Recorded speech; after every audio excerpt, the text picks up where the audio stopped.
backtrack to John's question, which you didn't really address. When it comes to your record, your most recent experience is in the governor's office. So explain to me, what was your approach to the budget negotiations last year, and what were the kind of the dynamics at play? How did it get to the point where the GOP didn't trust you? Well, look, in elections, there are all kinds of there's all kind of rhetoric that gets thrown around. But I did address the question because that's why I went through the actual record, which was a positive record of helping to get some very important things done, and that was those initiatives. We did in partnership with the Republican leadership. You did not address the question of the budget. Well, I'm talking about an actual record of what we got done.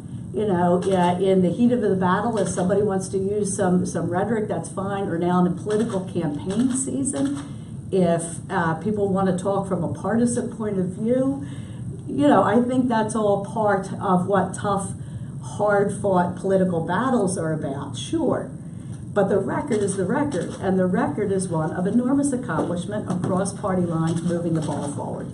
Unlike Senator Toomey's record, which has, with almost no exception, as his voting record shows, been purely partisan and decidedly out of the mainstream on critical issues like just so far out of the mainstream to say, I'm going to vote against allowing families to take advantage of low interest rates and be able to refinance college debt.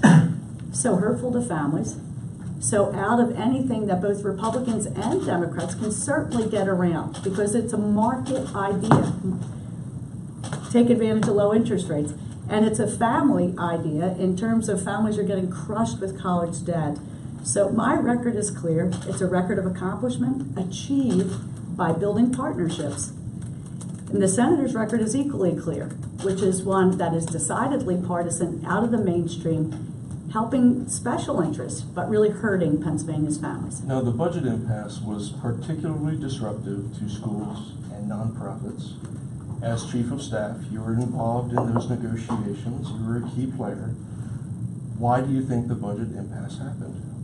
Look, we had a lot of new people in a lot of new positions, and everybody was feeling their way through what their roles and responsibilities, et cetera, are.